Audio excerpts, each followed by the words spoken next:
السلام علیکم ورحمۃ اللہ وبرکاتہ۔ الحمدللہ، آج کی ہماری سوالات اور جوابات کی 15ویں مجلس ہے۔ اس مجلس میں بھی چند سوالات اور ان کے جوابات پیش کیے جاتے ہیں، اس امید کے ساتھ کہ انشاءاللہ ان تمام سوالات اور ان کے جوابات سے آپ کو فائدہ ضرور ہوگا، اسی طرح پوری امت مسلمہ کو بھی فائدہ ضرور پہنچے گا۔ چلیے، سب سے پہلا سوال جنہوں نے کیا ہے ان کا نام ہے سمیر احمد۔ یہ سوال پوچھتے ہیں، السلام علیکم حضرت۔ جی وعلیکم السلام ورحمۃ اللہ وبرکاتہ۔ ان کا سوال یہ ہے کہ حضرت، گھر کی چھت پر بکرے نے پیشاب کر دیا، تو ظاہر بات ہے بکرا جس وقت کسی جگہ پر پیشاب کرتا ہے یا کوئی جانور پیشاب کرتا ہے یا کوئی انسان پیشاب کرتا ہے تو وہ جگہ ناپاک ہو جاتی ہے۔ کہتے ہیں کہ بکرے نے پیشاب کر دیا لیکن ہم نے اس کو دھویا نہیں، بلکہ دھوپ اور ہوا کی وجہ سے وہ زمین، چھت کے اوپر والا حصہ وہ سوکھ چکا ہے، لیکن سوکھنے کے باوجود وہ جو پیشاب کا رنگ ہوتا ہے، کلر ہوتا ہے، وہ ابھی تک باقی ہے، وہ ختم نہیں ہوا ہے۔ اور اس کے بعد ایک ڈبہ تھا جو کہ گیلا تھا، وہ گیلا ڈبہ اس پیشاب والی نجس جگہ پر گر گیا ہے، تو اب وہ ڈبہ پاک ہوگا یا ناپاک ہوگا، اس کے سلسلے میں وضاحت فرمائیں۔ جی دیکھیے، جب بھی کوئی جگہ ناپاک ہوتی ہے تو ہمیں سب سے پہلا کام اس جگہ یا کپڑے یا بدن کی پاکی کا کرنا چاہیے تاکہ نجاست ادھر ادھر نہ پھیل سکے۔ اب چھت کے اوپر جو بکرا پیشاب کیا ہوا ہے، جب اس کے اوپر ہوا اور دھوپ لگی ہے تو وہ جگہ پاک ہو جاتی ہے۔ شرط یہ ہے کہ نجاست کے مکمل اثرات ختم ہو جائے۔ نجاست کے کل 3 اثرات ہوتے ہیں۔ ایک تو وہ جو نجاست ہوتی ہے اس کا رنگ ہوتا ہے، ایک اس کی بدبو ہوتی ہے، ایک اس کا مزہ ہوتا ہے۔ آپ نے کہا ہے کہ 2 چیزیں ختم ہو چکی ہے، اس کی جو بدبو ہے وہ بھی ختم ہو چکی ہے، جو مزہ ہے وہ بھی ختم ہو چکا ہے، لیکن رنگ ابھی تک باقی ہے، تو وہ جگہ پاک نہیں ہوئی ہے۔ آپ کے لیے ضروری ہے کہ چھت کے جو اوپر والا حصہ ہے جہاں پر پیشاب گرا ہوا ہے اس کو دھو لیں۔ دھونے کا طریقہ یہ ہے کہ آپ 3 مرتبہ اچھی طرح پانی ڈال دیں اور اچھی طرح اس کو رگڑ دیں۔ رگڑنے کے بعد پانی وغیرہ خشک کر لیں، وہ جگہ پاک ہو جائے گی۔ لیکن ابھی جو آپ کا گیلا ڈبہ اس کے اوپر گرا ہوا ہے تو دیکھنا ہوگا کہ اس نجاست، اس پیشاب کے اثرات، اس کی بدبو ہو سکتی ہے یا اس کا کلر ہو سکتا ہے یا پھر اس کا جو مزہ ہوتا ہے وہ ہو سکتا ہے۔ ان تینوں میں سے کوئی ایک چیز آپ کے گیلے ڈبے پر آئی ہے یا نہیں آئی۔ اگر نجاست کے تینوں اثرات میں سے کوئی اثر آپ کے ڈبے پر پڑ جاتا ہے تو پھر ڈبہ بھی ناپاک ہوتا ہے، اس کو بھی دھونا ضروری ہے۔ اس کے بعد اگلا سوال کرتے ہیں، بلکہ دعا دیتے ہیں، حافظ محمد سلیم ڈگرس۔ یہ کہتے ہیں ماشاءاللہ، بہت خوب، جزاک اللہ خیرہ۔ اللہ تعالیٰ آپ کے علم و عمل میں خوب ترقی عطا فرمائے اور اللہ تعالیٰ آپ کی محنتوں کو قبول فرمائے، آمین یا رب العالمین۔ جی دیکھیے، ہمارے حافظ صاحب ہے ماشاءاللہ، یہ لگاتار پابندی کے ساتھ ہمارے ویڈیوز کو دیکھتے ہیں، اپنے دوست احباب میں ان کو شیئر کرتے ہیں۔ ان کا کہنا یہ ہے کہ آپ کی ویڈیوز سے اور آپ کے بتلائے ہوئے چھوٹے چھوٹے مسائل سے ہمارے دوستوں احباب کو کافی فائدہ پہنچتا ہے۔ جزاکم اللہ خیرہ۔ اللہ تبارک و تعالی ہم تمام کو عمل صالح کی توفیق عطا فرمائے۔ اب اگلا کمنٹ ہے محترمہ ماہین بیگم قلم نوری صاحبہ کا، یہ بھی دعا دیتی ہے ماشاءاللہ۔ کہتے ہیں السلام علیکم۔ جی وعلیکم السلام ورحمۃ اللہ وبرکاتہ۔ یہ بھی ہمارے ویڈیوز کو کافی پسند کرتے ہیں اور ان کا کہنا ہے کہ ہمارے ویڈیوز کے ذریعے امت کو کافی فائدہ پہنچ رہا ہے۔ جزاکم اللہ، آپ نے اچھا گمان قائم کیا ہے، اللہ تبارک و تعالی ہمیں آپ کے گمان کے مطابق اچھا بنا دے۔ کہتے ہیں مفتی صاحب، آپ ہر ایک سوال کا جواب بہت ہی بہترین طریقے سے دیتے ہیں، جزاکم اللہ خیرہ۔ اس کے بعد اگلا سوال کیا ہے نادیہ خان نے۔ ان کا پوچھنا یہ ہے مفتی صاحب، میرا سوال یہ ہے کہ اگر ہاتھ پہ کوئی ناپاکی سوکھ گئی اور وہ نظر بھی نہ آئے اور اسی طرح سے ہم دوسری چیزوں کو ہاتھ لگائیں، مثلا موبائل کو چھو لے، چارجر کو چھو لے، اسی طرح کپڑے وغیرہ کو چھو لے، تو ان چھونے کی وجہ سے اپنے ناپاک ہاتھ کسی اور جگہ لگانے کی وجہ سے تمام چیزیں ناپاک ہو جاتی ہیں یا پھر کیا حکم ہے؟ جی دیکھیے، ماشاءاللہ آپ نے بہت بہترین بات کی طرف اشارہ کیا ہے۔ عام طور پر ہمارے ہاتھ وغیرہ کے اندر چلتے پھرتے کوئی نجاست لگ جاتی ہے، کوئی گندگی لگ جاتی ہے، اور کبھی کبھی وہ لگنے والی نجاست ایسی ہوتی ہے کہ وہ آنکھوں سے نظر نہیں آتی، مثلا پیشاب کے چھینٹے لگ گئے ہیں یا پھر ناپاک پانی کے چھینٹے لگ گئے ہیں، اس صورت میں بھی ہاتھ ناپاک ہو جاتا ہے۔ اس صورت میں ہمارے لیے ضروری ہوتا ہے کہ ہم ہاتھوں کو پاک کر لیں۔ دیکھیے، ہمارے جسم کے کسی بھی حصے پر یا ہمارے کپڑے کے کسی بھی حصے پر جب بھی ناپاکی لگتی ہے تو بالکل دھیان دینا چاہیے، توجہ دینی چاہیے اور بہت زیادہ اہتمام کے ساتھ ان کی پاکی کی فکر کرنی چاہیے۔ یہ سب اس لیے ضروری ہے کہ ہو سکتا ہے ہمارے ہاتھ، ہمارے کپڑے، ہمارے بدن کے کسی حصے پر نجاست لگی ہو اور وہ سوکھ جائے، سوکھنے کے بعد خود ہمارے بدن کے پسینے سے وہ نجاست گیلی ہو جائے۔ اسی طرح کوئی پانی وغیرہ ہمارے ہاتھ پر یا کپڑے پر گر جائے اور پانی کی گرنے کی وجہ سے وہ جو سوکھی نجاست تھی واپس گیلی ہو جائے، تو گیلی ہونے کے بعد بہت زیادہ ممکن ہے کہ ہمارا ہاتھ یا ہمارا بدن ادھر ادھر ٹچ ہو جائے اور ہمارے ہاتھ کی جو ناپاکی ہے ادھر ادھر بکھر جائے۔ تو آپ نے جو سوال کیا ہے اس صورت میں بھی ضروری ہے کہ آپ اپنے ہاتھوں کو پہلے پاک کر لیں، لیکن اگر آپ کو یاد نہیں رہا، آپ کے ہاتھوں میں لگی ہوئی نجاست سوکھ گئی ہے اور سوکھنے کے بعد آپ نے اپنے پی سی کو ہاتھ لگایا ہے، موبائل کو ہاتھ لگایا ہے، چارجر کو ہاتھ لگایا ہے، اسی طرح مصلے کو ہاتھ لگایا ہے، کسی سے ہینڈ شیک کیا ہے، تو اس صورت میں جب تک آپ کے ہاتھ کی ناپاکی ان تمام چیزوں میں نہیں آ جاتی اس وقت تک کوئی بھی چیز ناپاک ہونے والی نہیں ہے۔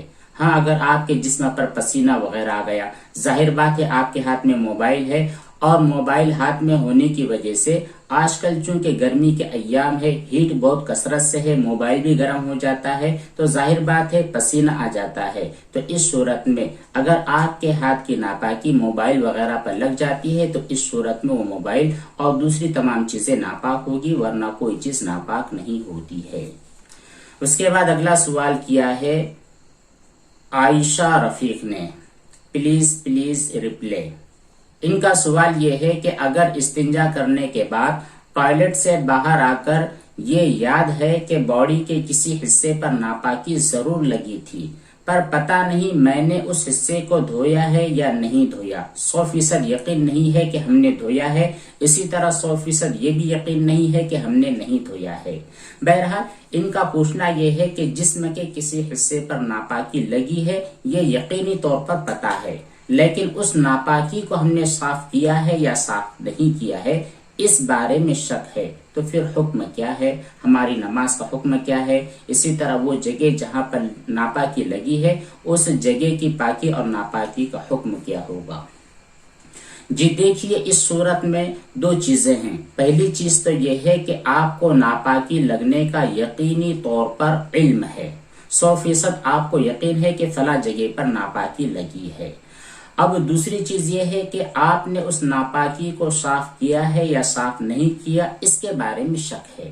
تو اب یہاں پر آپ غور کر لیں، آپ کو خود غور کرنا ہوگا کہ آپ کا غالب گمان کیا کہتا ہے، آپ کی جو زیادہ رائے ہے، جو 50% سے اوپر والی جو رائے ہے، وہ رائے کیا کہتی ہے کہ آپ نے وہ جگہ دھو لی ہے یا جگہ نہیں دھوئی۔ اگر آپ کا غالب گمان، زیادہ تر رائے آپ کی یہ ہے کہ آپ نے اس جگہ کو دھو لیا ہے تو پھر وہ جگہ پاک ہے، اور اگر آپ کا غالب گمان یہ کہتا ہے کہ آپ نے وہ جگہ نہیں دھوئی ہے تو پھر اس صورت میں وہ جگہ ناپاک ہے۔ بہتر یہ ہے کہ جب بھی آپ واش روم سے، ٹوائلٹ سے باہر آتے ہیں اور اس طرح کا خیال آپ کے دل میں پیدا ہوتا ہے، فوراً آپ واپس چلے جائیں، جانے کے بعد اسی جگہ کو چیک کریں کہ واقعتاً وہاں پر نجاست لگی ہے یا نہیں لگی ہے۔ اگر نجاست لگی ہے تو آپ دھو لیں، اور اگر نہیں لگی ہے تو پھر کوئی مسئلہ نہیں ہے۔ اس کے بعد اگلا سوال کرتی ہیں نادیہ خان، کہتے ہیں السلام علیکم مفتی صاحب۔ جی وعلیکم السلام ورحمۃ اللہ وبرکاتہ۔ سب سے پہلے تو اللہ تعالیٰ آپ کو جزائے خیر عطا فرمائے دنیا اور آخرت میں، آمین ثم آمین یا رب العالمین۔ آپ کی ہر ویڈیو سے میں نے کافی حد تک خود کو ناپاکی کے وسوسوں سے بچا لیا ہے، الحمدللہ ثم الحمدللہ۔ اللہ تعالیٰ کا بہت ہی زیادہ شکر ہے، اس کا احسان ہے کہ ہماری کسی بات کی وجہ سے، ہمارے کسی علم کی وجہ سے کسی آدمی کو کوئی فائدہ پہنچے، کسی کی زندگی اور آخرت کا کوئی مسئلہ حل ہو جائے۔ یہ بڑی سعادت اور اللہ تعالیٰ کی جانب سے انعام والی بات ہے۔ آئندہ بھی ہماری یہی کوشش رہے گی کہ انشاءاللہ آپ جو بھی سوالات کریں گے، جن باتوں کے بارے میں آپ پوچھیں گے، تو انشاءاللہ ان تمام چیزوں کے بارے میں بہترین طور پر اور بڑی تفصیل کے ساتھ اور بہت ہی آسان الفاظ کے اندر آپ کے رہنمائی اور رہبری کریں۔ جزاکم اللہ خیرہ۔ اس کے بعد اگلا سوال کیا ہے کنور فیض علی خان صاحب نے، پوچھتے ہیں مفتی صاحب السلام علیکم۔ جی وعلیکم السلام ورحمۃ اللہ وبرکاتہ۔ ان کا سوال یہ ہے کہ اگر کوئی ایسی چیز پہ ناپاکی لگ جائے جہاں پانی بہایا نہ جا سکتا ہو سکتی ہے کوئی ایسی چیز جہاں پر پانی بہانا ممکن نہ ہو، تو ایسی جگہ پر کوئی ناپاکی لگ جائے، مثلا گھر کے اندر کا فرش یا اندر گھر کا گیٹ یا کہیں پر بھی اگر کوئی نجاست لگ جاتی ہے اور ہم وہاں پر پانی نہیں بہا سکتے ہیں، تو اس صورت میں اس جگہ کی پاکی کا حکم کیا ہے؟ ماشاءاللہ آپ نے بہت بہترین بات پوچھی ہے۔ ہو سکتا ہے کسی جگہ پر، زمین کے کسی ایسے حصے پر یا ہماری دیوار پر یا دروازے پر یا کسی کھڑکی پر یا کسی ریک الماری پر کوئی نجاست گر جاتی ہے، اور نجاست گرنے کے بعد وہ کنڈیشن نہیں ہو پاتی ہے کہ ہم وہاں پر اس طرح پانی بہا دے کہ وہ نجاست وہاں سے بہہ کر باہر چلی جائے۔ ہو سکتا ہے ایسی جگہ کہیں نہ ہو، تو اس صورت میں ان چیزوں کی پاکی کا حکم کیا ہوگا؟ تو جان لے، اگر کسی فرش پر یا زمین پر ناپاکی اور نجاست لگ جاتی ہے تو اس کی طہارت اور پاکی یہی ہے کہ وہ ناپاکی ختم ہو جائے، ناپاکی ختم ہو جائے اور اس کے اثرات ختم ہو جائے، تو بس آپ کا فرش اور آپ کی زمین پاک ہو جاتی ہے۔ لیکن چونکہ آپ نے جو مسئلہ بتلایا ہے کہ گھر کے اندرونی حصے میں، مثال کے طور پر آپ کے بیڈ روم میں کوئی ناپاکی گر چکی ہے، زمین پر، فرش پر، جو آپ کے ٹائلز ہے اس کے اوپر، وہاں پر ایسی کنڈیشن نہیں ہے کہ آپ اتنا پانی بہا دیں کہ وہ پانی بہہ کر کے باہر آئے اور پھر اس کو آپ باہر نکال دیں، اتنا راستہ میسر نہیں ہوتا ہے، اتنی سہولت کئی جگہ ہوتی نہیں ہے، تو آپ کیا کرو گے؟ تو وہاں پر دیکھیے، پانی بہانا اس کا مطلب یہ نہیں ہے کہ آپ اتنا پانی بہا دیں کہ بالکل وہ نالے کی طرح، ندی کی طرح بہنے لگ جائے، یہ طریقہ نہیں ہے۔ اس کا مطلب یہ ہے کہ جہاں پر نجاست لگی ہے وہاں پر آپ دو طریقے سے صفائی کر سکتے ہیں۔ پہلا طریقہ تو یہ ہوگا کہ جس جگہ پر ناپاکی اور نجاست لگی ہے آپ وہاں پر اچھی طرح پانی ڈال دیں اور اس ناپاکی کو پوچھ لیں، کپڑے کے اندر سکھا لیں، 1 مرتبہ کرے، 2 مرتبہ کرے، 3 مرتبہ کرے۔ اگر 3 مرتبہ تک وہ ناپاکی اور اس کے اثرات ختم ہو جاتے ہیں تو آپ کی زمین، آپ کے فرش اور آپ کی ٹائلز پاک ہو جاتی ہے۔ لیکن 3 مرتبہ کے باوجود بھی وہ ناپاکی یا اس کے اثرات ختم نہیں ہوئے تو پھر 4، 5 جتنے مرتبہ تک وہ ختم نہیں ہوتی اس وقت تک آپ کو کام کرنا ہے۔ دوسرا طریقہ یہ ہے کہ ناپاکی جس جگہ پر گری ہے اس جگہ کے تھوڑا سا چاروں طرف زیادہ حصہ پکڑ لے۔ مثال کے طور پر 1x1 کے اوپر آپ کی ناپاکی گری ہے تو آپ اس 1x1 کی جگہ کو اور سائڈ میں چاروں طرف سے تھوڑی تھوڑی جگہ سب ملا لے، اس کو انڈر کور کر لے۔ اس کے بعد جو درمیانی حصہ ہے وہاں پر آپ پانی بہا دے، پانی بہانے کے بعد کسی کپڑے وغیرہ سے اس کو پوچھ لے یہاں تک کہ وہ جو نجاست گری ہے وہ نجاست اور اس کے اثرات ختم ہو جائے۔ باقاعدہ پانی کو اس طرح بہانا کہ وہاں سے پانی بہتا ہوا دور چلا جائے اور نالی میں گر جائے، اس طرح ضروری نہیں ہے۔ اس کے بعد اگلا سوال ہے ایک کمپنی میں انویسٹ کرنے کے تعلق سے۔ بہت ساری کمپنیاں ایسی ہیں جن میں ہم لوگ پیسہ انویسٹ کرتے ہیں، کوئی سامان اس کا خریدتے ہیں، ہم ان کے ساتھ ایک طرح کی پارٹنرشپ کرتے ہیں اور ان سے کچھ پروڈکٹس خرید لیتے ہیں۔ خریدنے کے بعد جو آدمی اس کا ممبر بنتا ہے اس کی ذمہ داری ہوتی ہے کہ اپنے نیچے بھی کام کرنے والوں کو ایڈ کرتا چلے۔ رائٹ سائڈ میں 2 لوگوں کو ایڈ کرنا ہے، اسی طرح لیفٹ میں 2 لوگوں کو بڑھانا ہے، پھر اس طرح جو دونوں جانب کے 2 لوگ تھے اپنے نیچے 2، 4 لوگوں کو ایڈ کرتے چلیں گے، اس طرح کی ایک مکمل چین بن جائے گی۔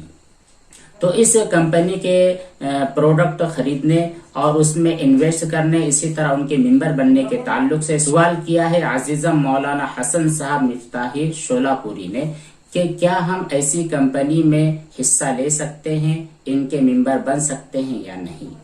تو جی دیکھیے، کوئی بھی کمپنی جس میں آپ انویسٹ کر رہے ہیں، آپ ان کے ممبر بن رہے ہیں، آپ ان کے ساتھ جوائن ہو رہے ہیں، تو ضروری ہے کہ اس میں چند کنڈیشن پائی جائے، چند صورتیں پائی جائے۔ اگر وہ صورتیں ہیں جس میں سود کا معاملہ نہ ہو اور جو بھی لین دین ہو رہا ہے بالکل صاف شفاف ہو، تو اس صورت میں آپ ان میں انویسٹ کر سکتے ہیں، ان کے ممبر بن سکتے ہیں۔ لیکن جو چین بنانے والا معاملہ ہوتا ہے یہ بھی ایک طور پر سود کے درجے میں آتا ہے، آپ ایسی کمپنی کے اندر انویسٹ نہیں کر سکتے۔ ایسی کمپنی میں ایک چیز یہ ہوتی ہے کہ ہم اسٹارٹ میں شروعات میں کچھ سامان اس سے خرید لیتے ہیں، مثال کے طور پر 10,000 روپے کے پروڈکٹس خرید لیتے ہیں، تو خریدنا تو بالکل جائز ہے۔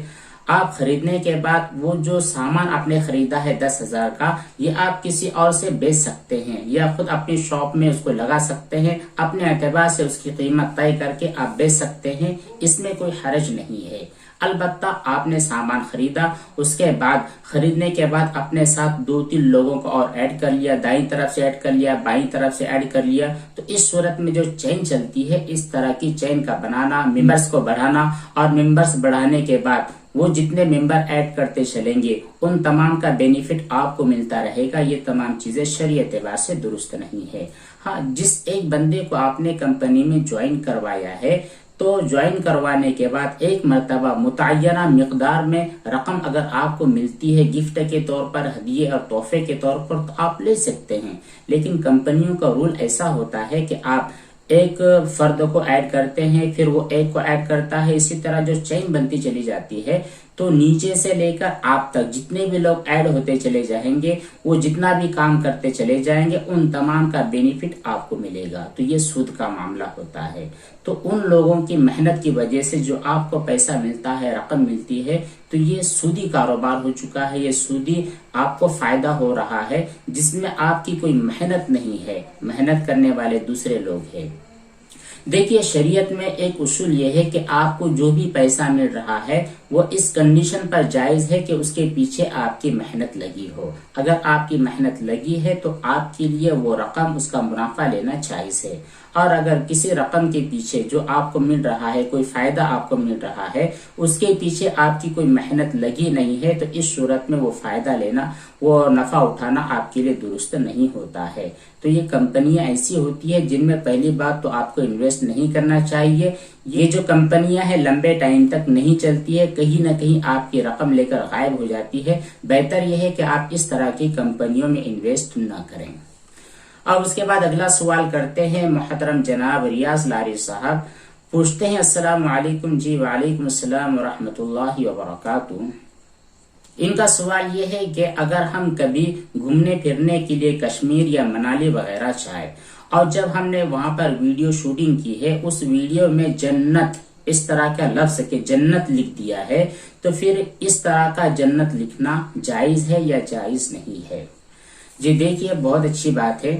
پہلی کوشش تو آپ یہ کریں کہ اگر کسی مقام پر چلے جائیں، گھومنے پھرنے کے لیے، سیر سپاٹے کے لیے جائیں، تو بہت اچھی بات ہے۔ نبی کریم صلی اللہ علیہ وسلم کا ارشاد ہے، تسافروا تصحوا، سفر کرو صحت مند رہو گے۔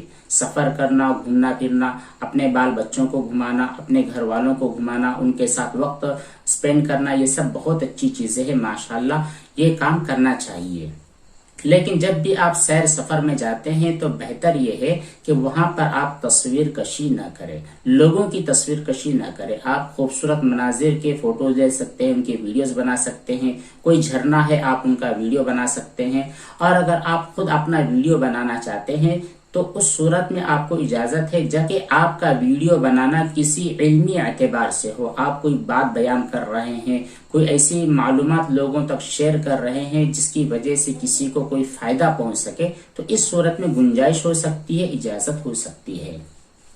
تو بہرحال آپ نے جو بات پوچھی ہے کہ آپ خوبصورت مناظر کو کیچ کر لیتے ہیں، ان کا ویڈیو بنا لیتے ہیں اور اس کے نیچے جنت لکھتے ہیں، تو یہ جنت کا لکھنا صحیح ہے یا صحیح نہیں ہے؟ تو اس بارے میں یاد رکھیں کہ جو کشمیر جیسے علاقے ہوتے ہیں جہاں پر خوبصورتی ہوتی ہے، ہریالی ہوتی ہے، سبز و شادابی ہوتی ہے اور خوبصورت مناظر ہوتے ہیں، تو ایسے تمام مناظر والی جگہوں کو ان کی خوبصورتی کے اندر اور ان کی رعنائی کے اندر بہت زیادہ اضافہ کر کے بتلانے کے لیے، ان کی خوبصورتی کو بتلانے کے لیے کہا جاتا ہے کہ یہ علاقہ جنت نما ہے، یہ علاقہ جنت کی طرح ہے، تو کسی علاقے کے خوبصورت مناظر کو جنت سے تشبیہ دینے میں کوئی حرج نہیں ہے، گناہ والی بات نہیں ہے۔ اسی طرح آپ ویڈیو کے نیچے جنت بلکہ ایسا لکھنا چاہیے کہ یہ علاقہ ایسا ہے جو جنت نما ہے، جنت نظیر ہے، اس طرح کی بات لکھ سکتے ہیں، اس میں کوئی حرج نہیں ہے۔